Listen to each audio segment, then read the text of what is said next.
and the topic today will be what's respect. All right.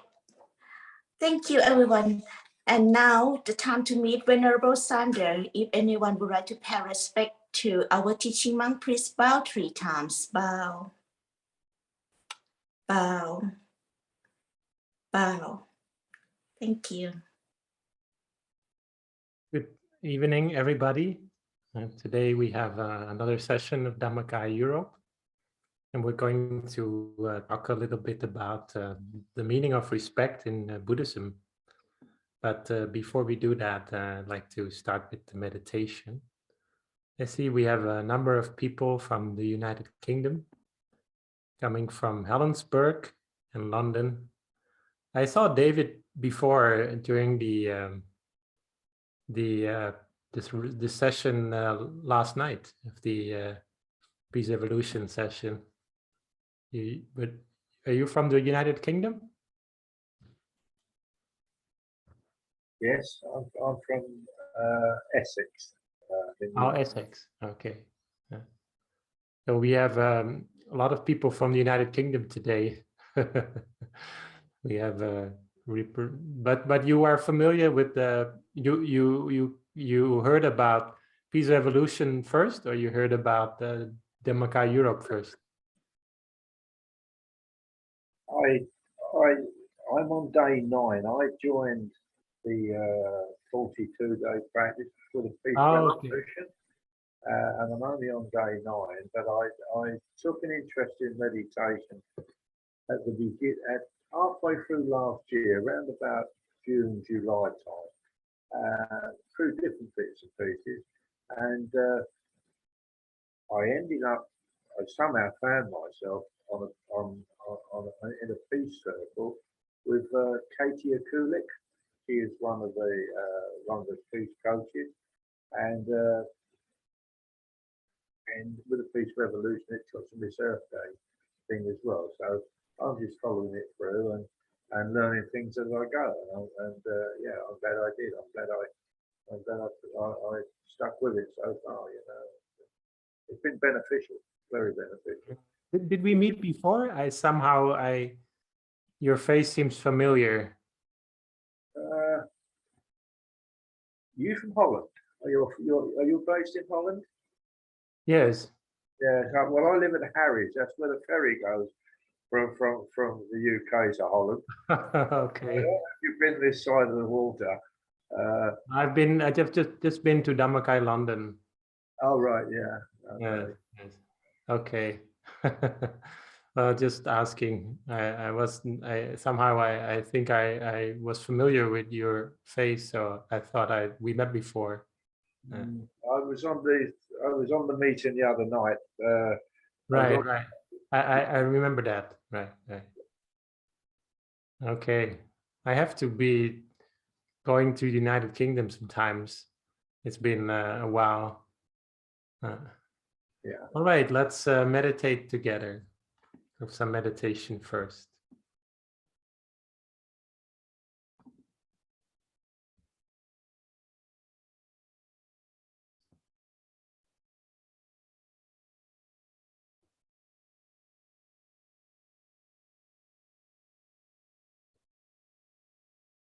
So make sure you are properly seated. If you can sit on the floor, that's the best, because sitting on the floor gives you a lot of stability. And your back can easily be straight. But if we are sitting on a chair, we can do so as well. Just make sure that you are not bending, not slouching, so you have enough space for your blood circulation and your breathing. Then we breathe in deeply and we breathe out slowly.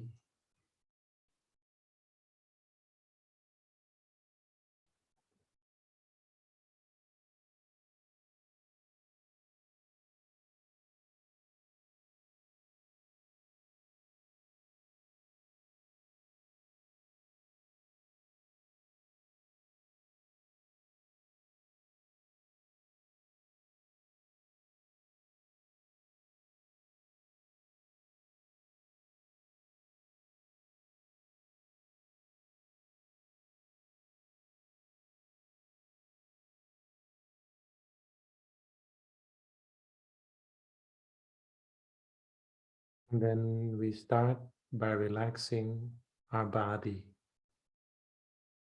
all the way from the top of our head to the tips of our toes. It may be helpful to imagine that we are relaxing as we are having a warm bath. We have all the time to relax. We can feel the soothing feeling of having a bath, and every part of our body becomes relaxed.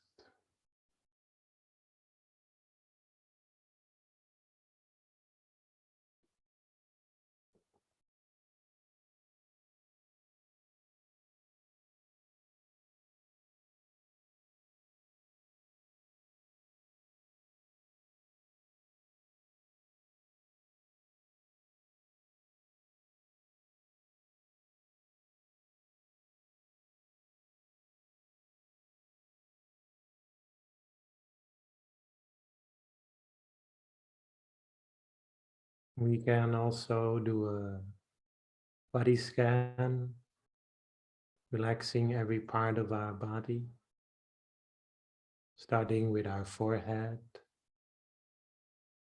We can take special care of our eyes, relaxing the muscles in our eyelids and around our eyes, relaxing the jaws, our neck and shoulders, relaxing our arms,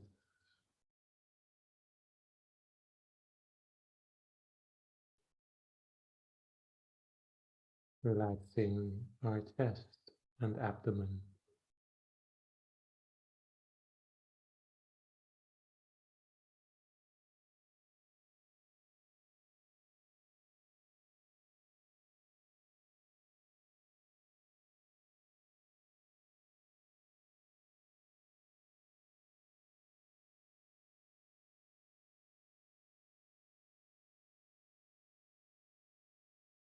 Then we end by relaxing our back, our hips, our legs, and finally our feet and toes.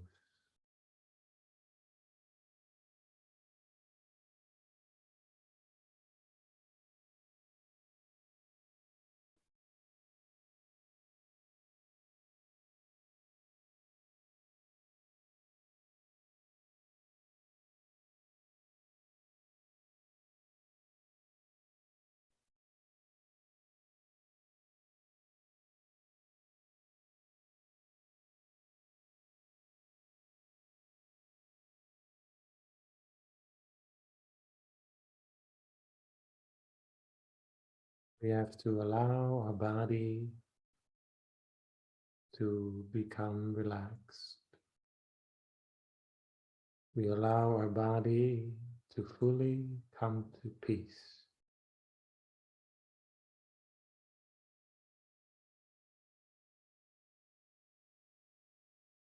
We don't have to go anywhere.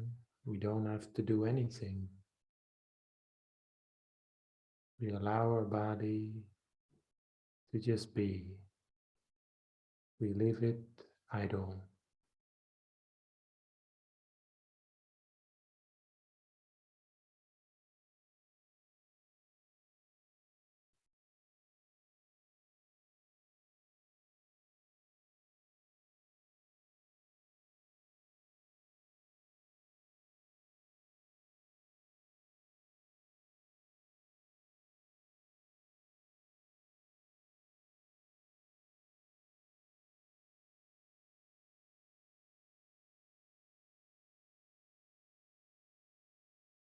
Then we can continue by relaxing our mind.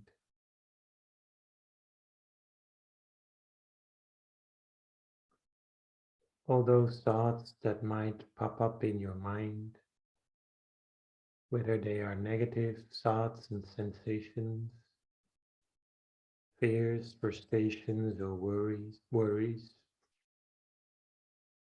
or whether they are positive memories, nice plans.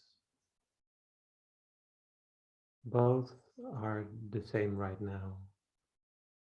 We do not get involved with any of our thoughts. We just leave them be.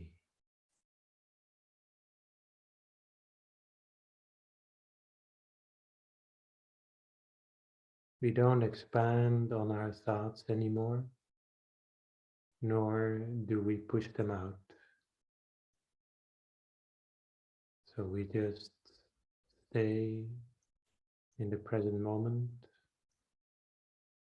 And we might think of our thoughts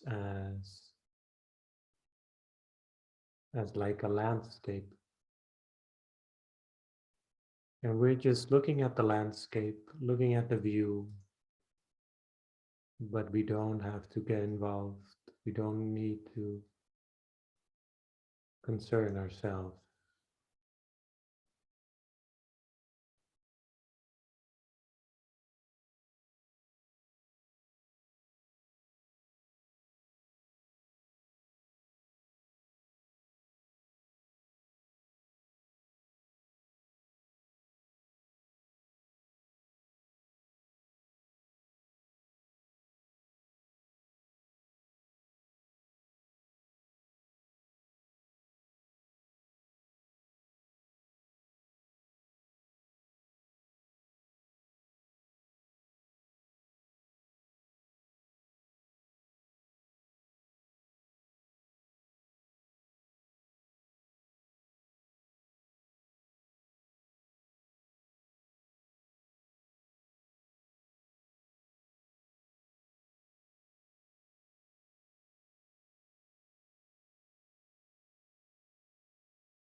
We allow our mind to become open and spacious.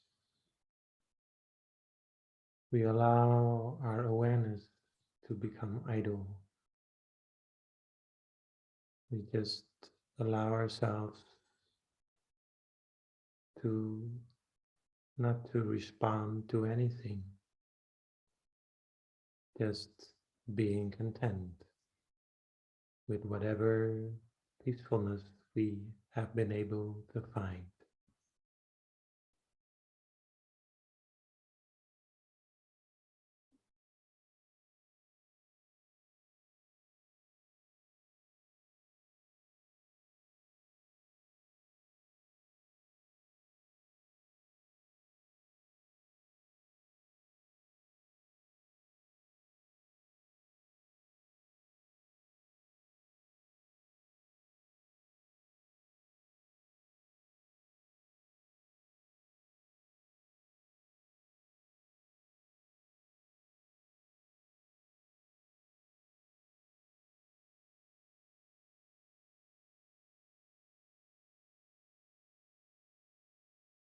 Once we have been able to find stillness within,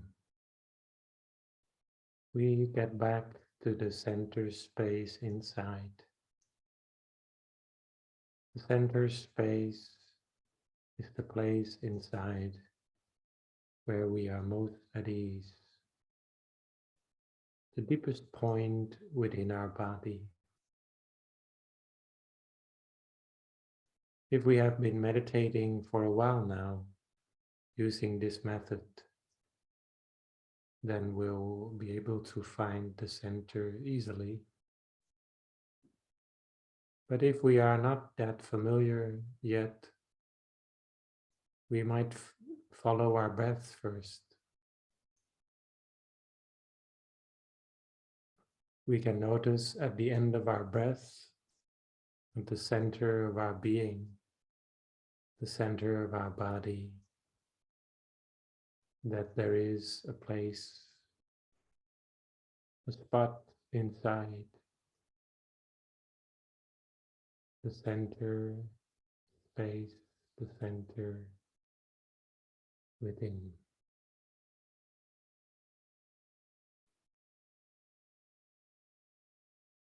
The only thing we need to do is to reconfirm the center within. And as we do that often, we start to become familiar with the center space.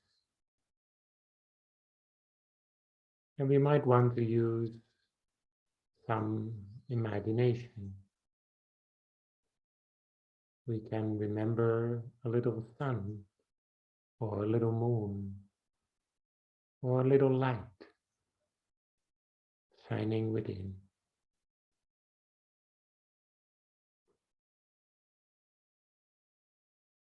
And that light will be like a beacon for us to connect with the center. But let us not forget that we have to allow the sun, the moon, or the light to appear as it wants to appear. We gradually have to unlearn the habit of trying to improve the image of our memory. If we are remembering a little moon, then sometimes it may not be a full moon, but sometimes it may be. Sometimes we want to imagine a yellow sun, but it isn't perfectly yellow. And then we try to change it, and that's not gonna work. So whatever image appears, we'll just stick with that.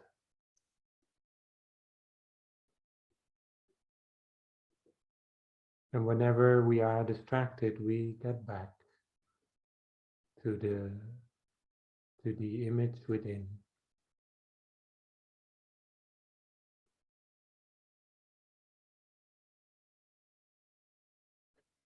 But some people are more of an audio person, not so much visual.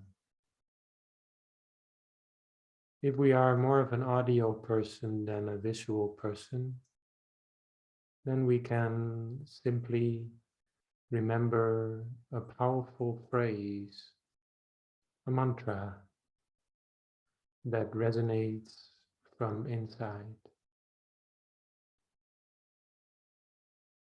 In our tradition, we use the word Samma Arahang,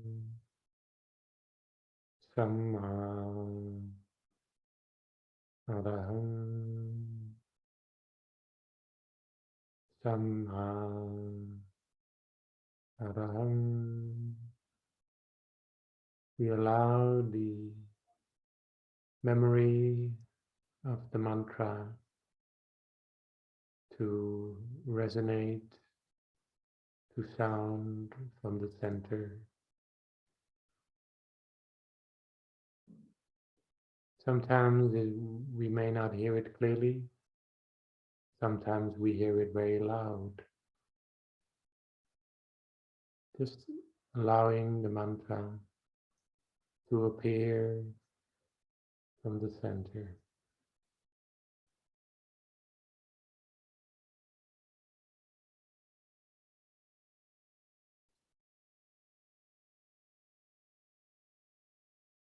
But some days we might not be in a visual mood, nor in an audio mood.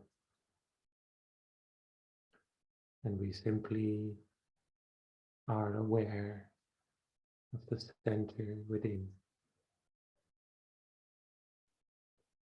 We simply reconnect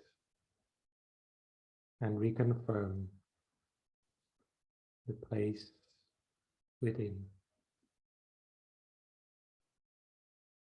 Step by step, bit by bit, little by little, we gradually become more and more familiar with the center space within.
We have been meditating for a while now.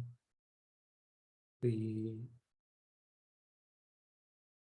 expand the soft energy of this meditation and share it with our fellow human beings, share it with all the people in the world.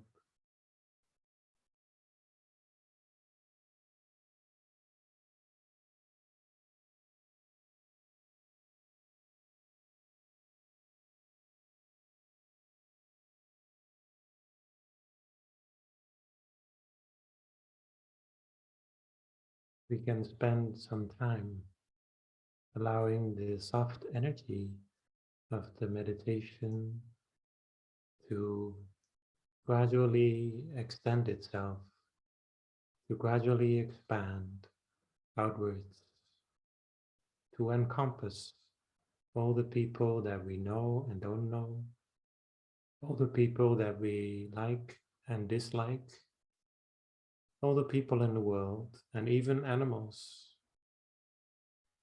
fish, mammals, and birds. Whether human or animal, may all be happy, may all be free from suffering. We allow ourselves to share this soft energy of the meditation with all and everyone.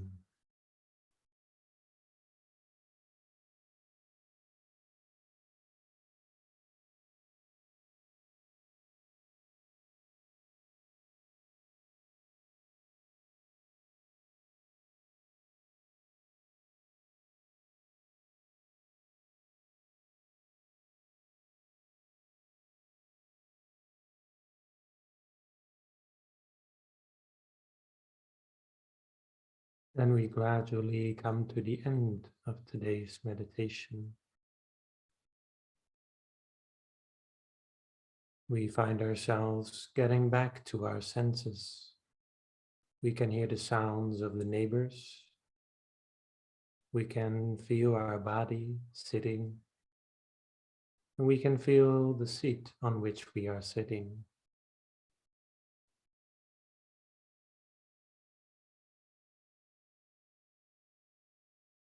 We can also come back to our other senses. Maybe we become aware again of the temperature in the room. And just before we open our eyes, we remind ourselves that we can use this meditation in our daily lives. We can take the soft energy of this meditation and bring it with us in our daily lives.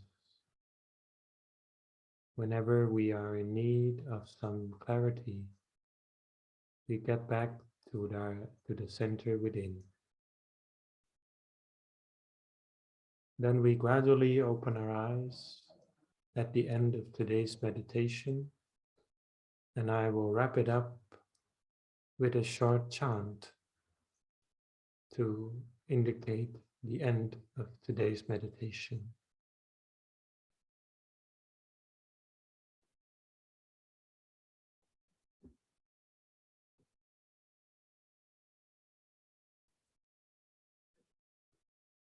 Sapphe puttha palapata patte ganan นาย chayan แก้วมันเป็นยังไงนายแก้วในรับแก้วไปใจนึกถึงท่านเอาแก้วไปใส่อะไรก็อร่อยหมดนายโยมโอ้ยว่ากันไปนะดังนั้นนี่ นุปาเวนะสัทธาโสทีปะวันตุเต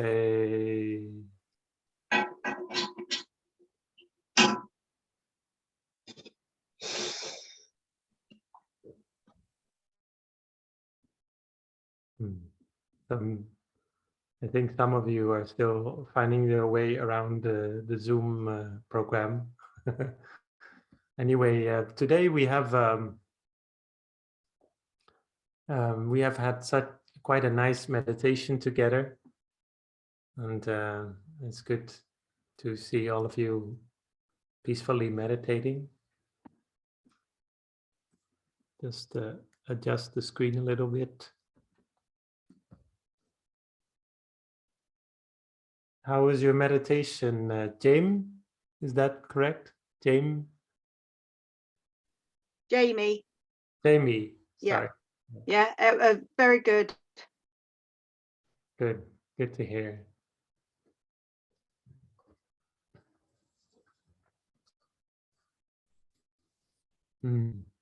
Helensburgh, where is that? Scotland. Scotland. Okay, yeah. I can hear it from your English. Okay, I've never been in Scotland.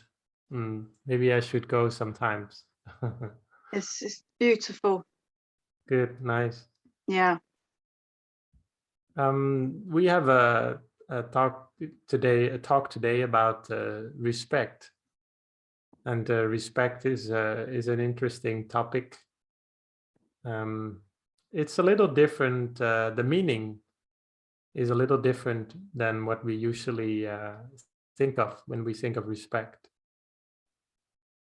Okay, we have somebody from Brazil also had a good meditation. Good to hear that. So let's just take a look at the subject of respect in Buddhism.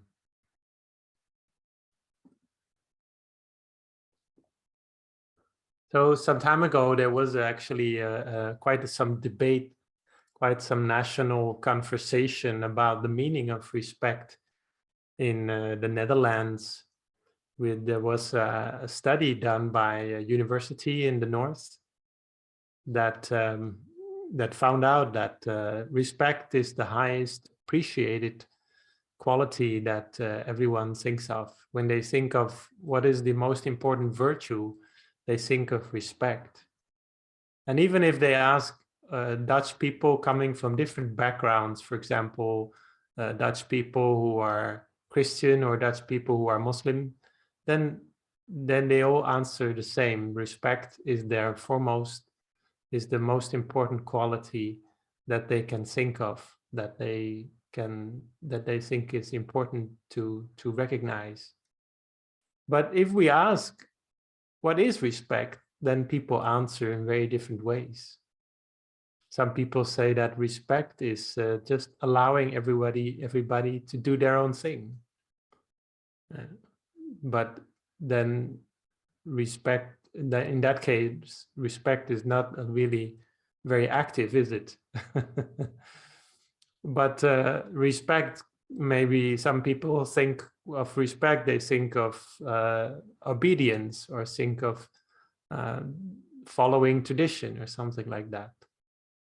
But there is a lot of meaning to the word respect. So let us just talk about the meaning of respect in Buddhism.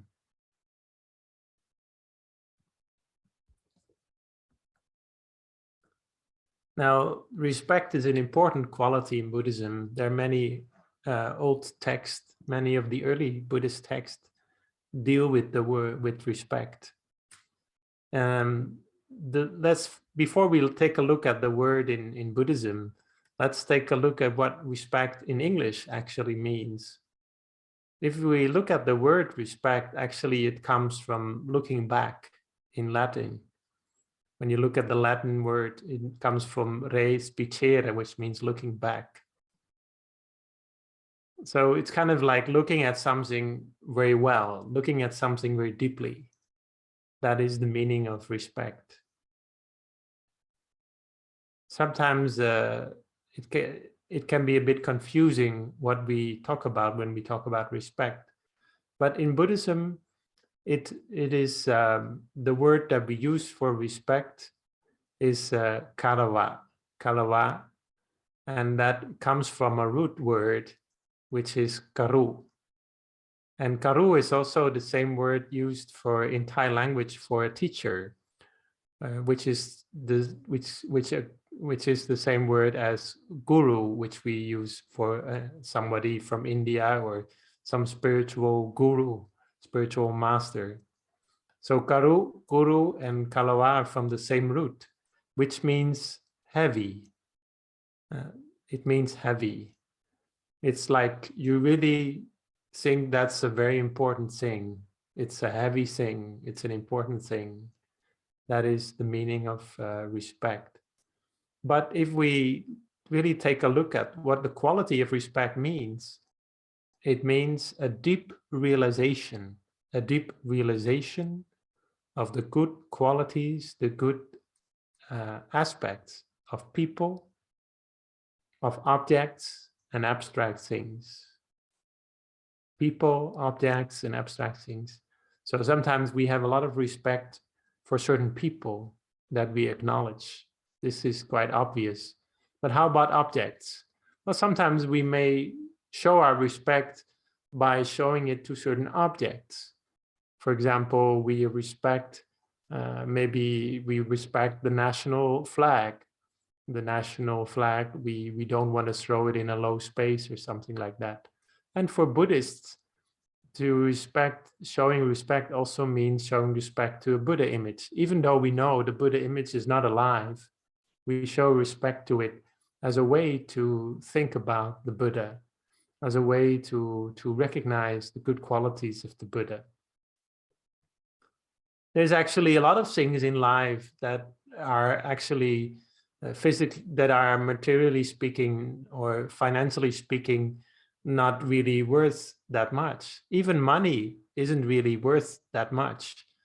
If you have a bill of $100 or £100, actually the real worth of that money is much less. So we have agreements on what is valuable and what is not valuable. But sometimes it's important also to think of an object, what it means, like a meditation mat or a meditation cushion. If we use it as a pillow or something like that, then it loses its value. If we have a meditation or a chanting book, which has Buddhist chants, for example, if we just throw it around, then it loses its value, and whatever is connected to it also loses its value.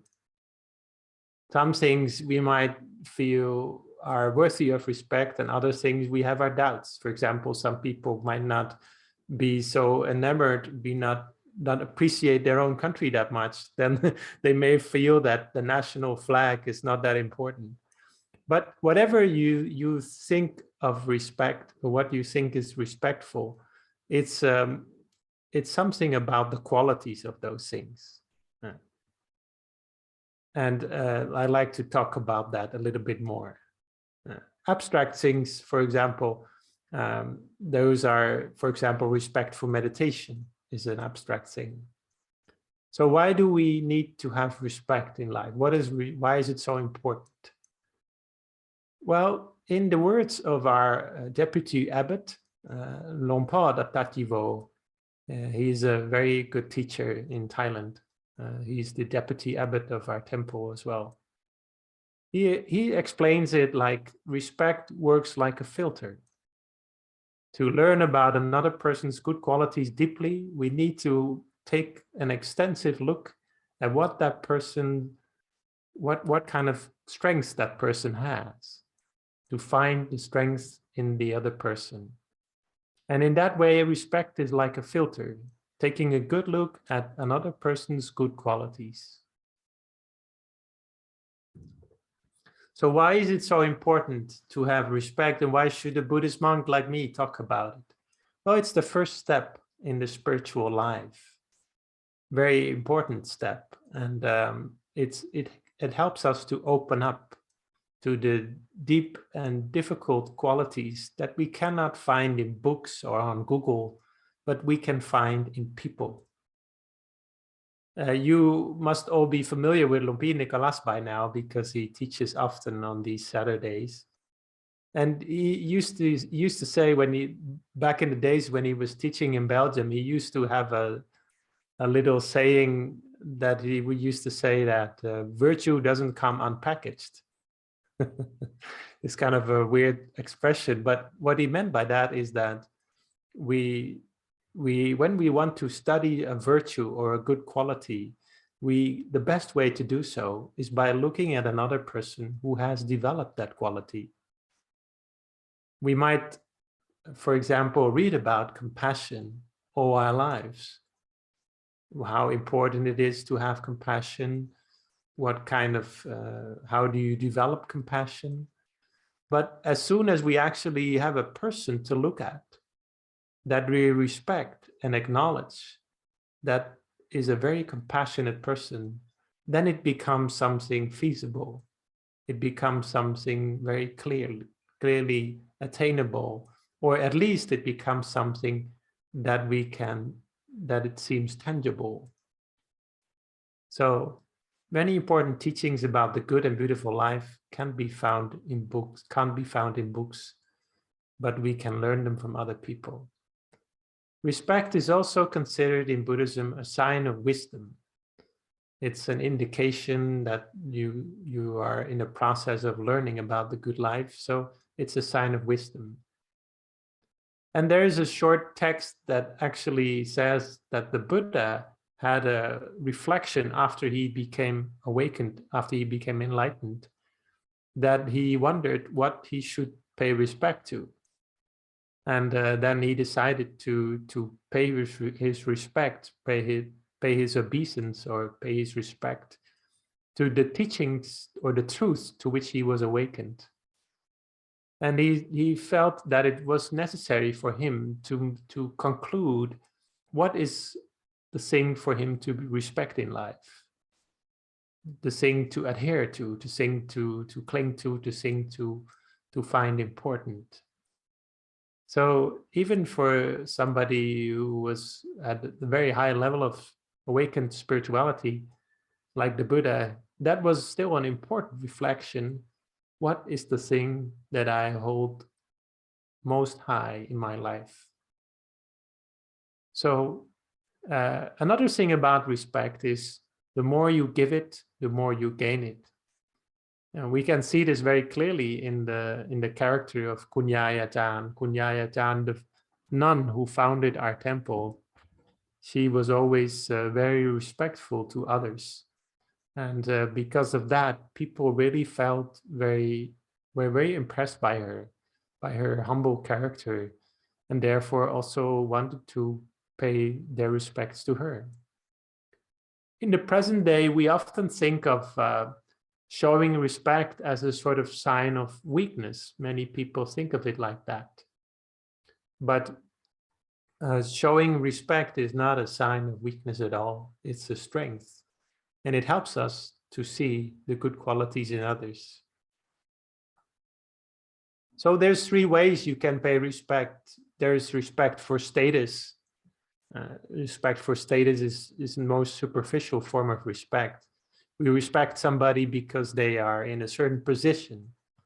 We might respect somebody because of their responsibility. They're a doctor or a judge. But it's a little superficial in the sense that it's just a position. We don't know anything about the person who is holding that office, but still it's something.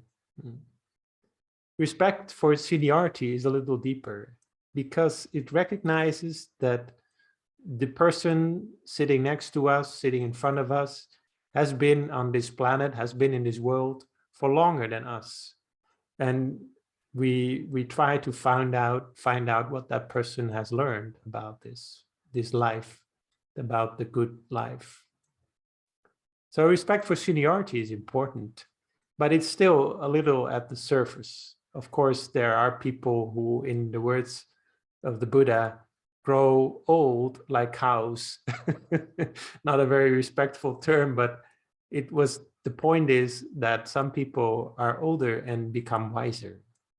And there is actually many of such people, but there are also exceptions to that rule.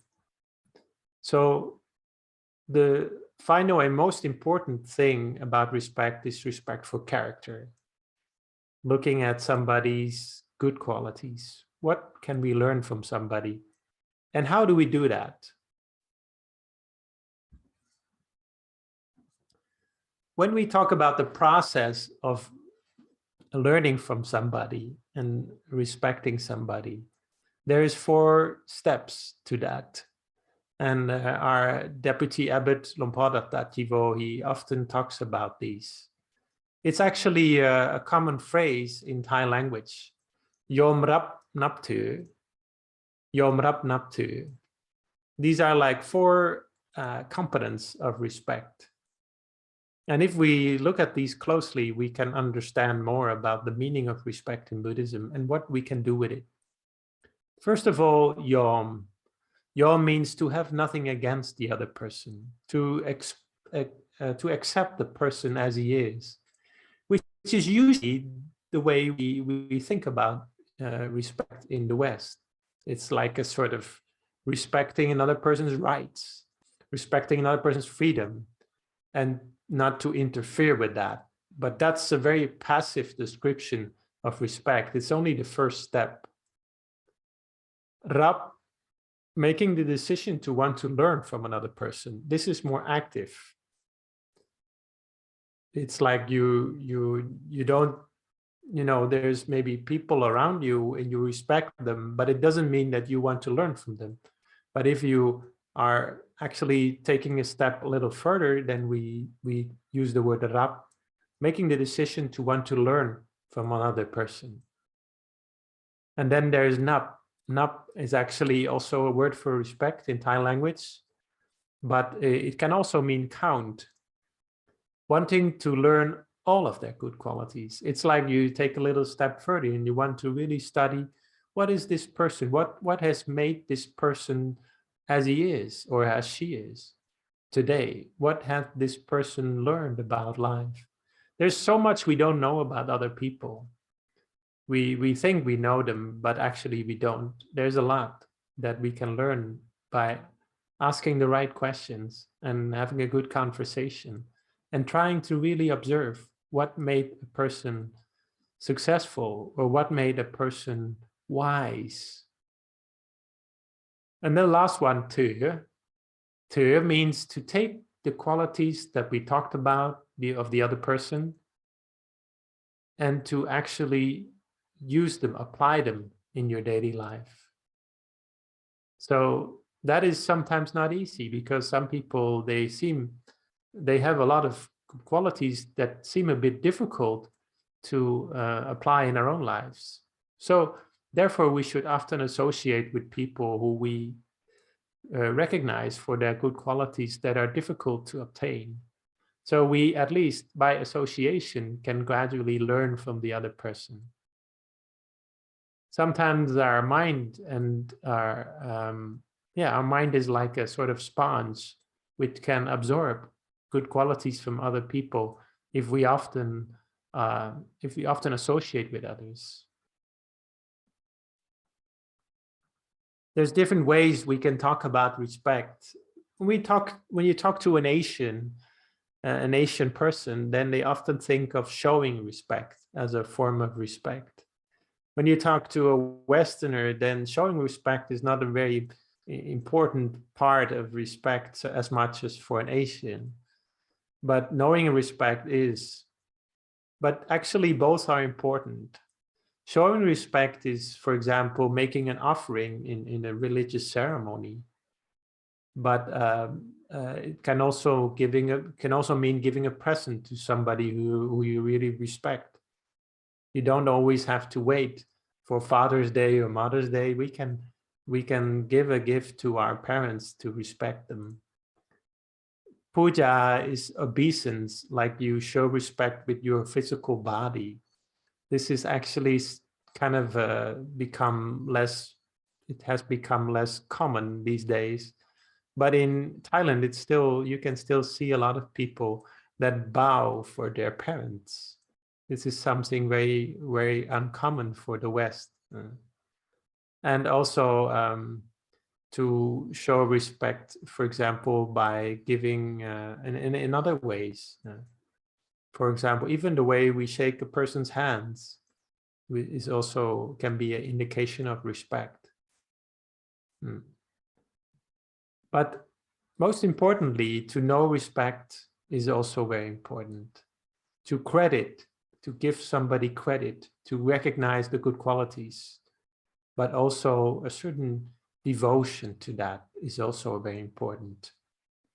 If we really respect somebody very deeply, for example, our teachers in my tradition, I respect them very much, then there is also a sense of devotion, wanting to really take care of them and wanting to make sure that we can really take a good look at what they stand for and how we can learn from them. So this is the story that I would like to end with today. The Venerable Sariputta, he was one of the most important students of the Buddha. He's at the right side here.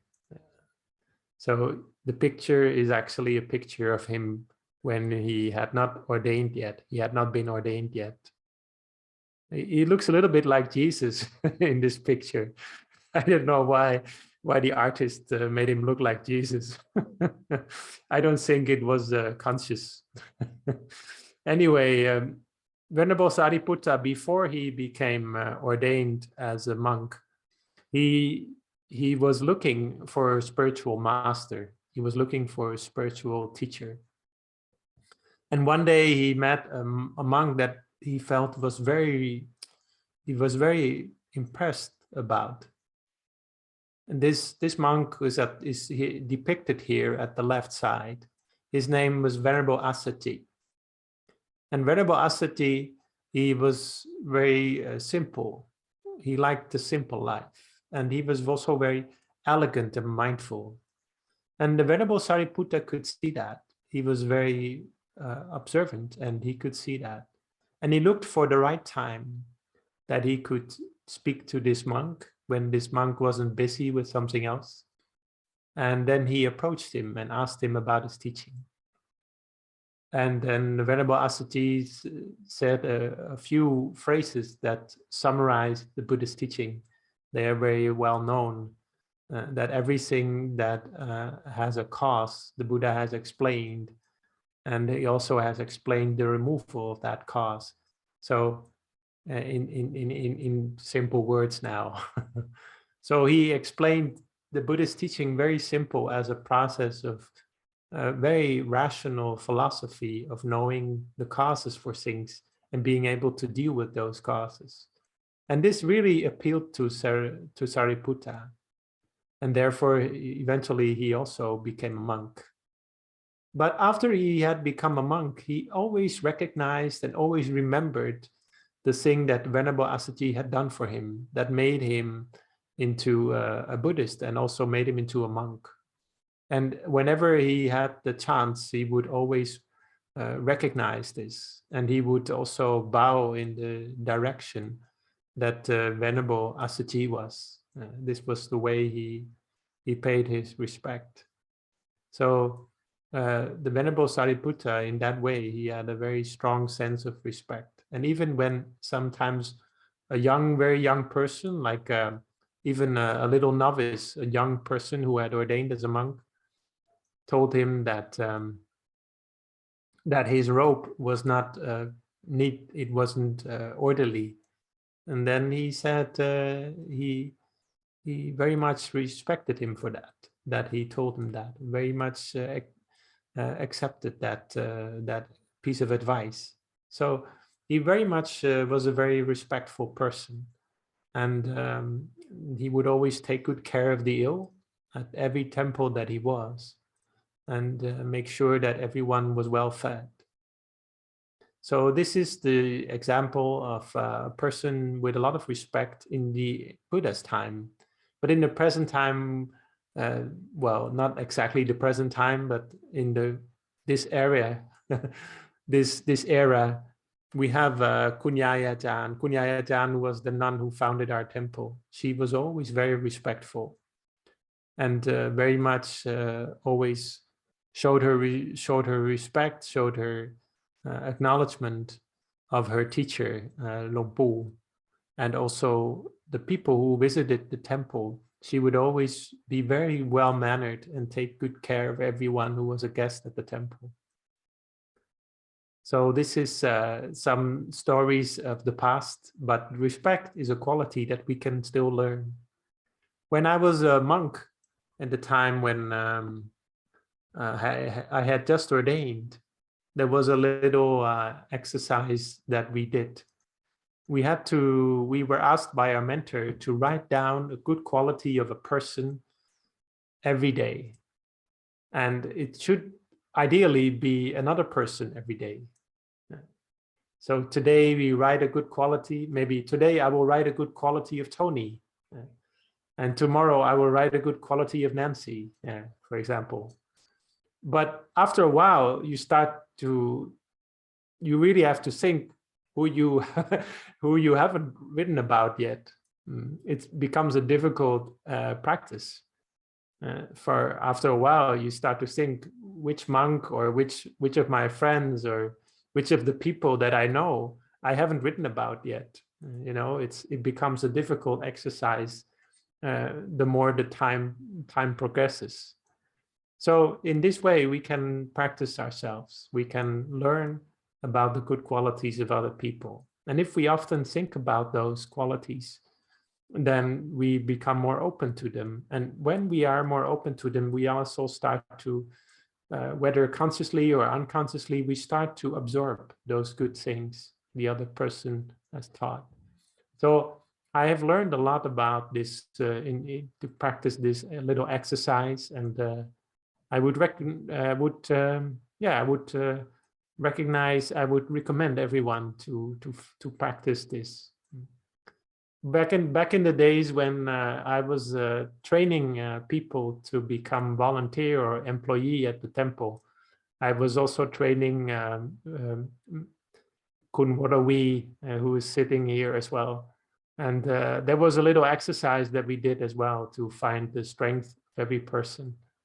So this is something we can practice as well. And this is the basics of respect, to look at the strengths of other people.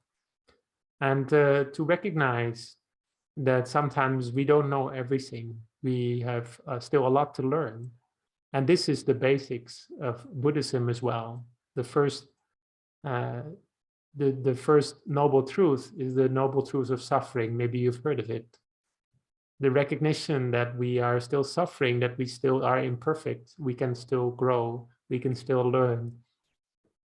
Once we are able to learn, we are on the spiritual path, then wisdom becomes the highest goal. So in order to develop wisdom, respect is the access, is the gate to wisdom. So this is what I would like to talk about today. Maybe if you would like to ask a question or two, you can.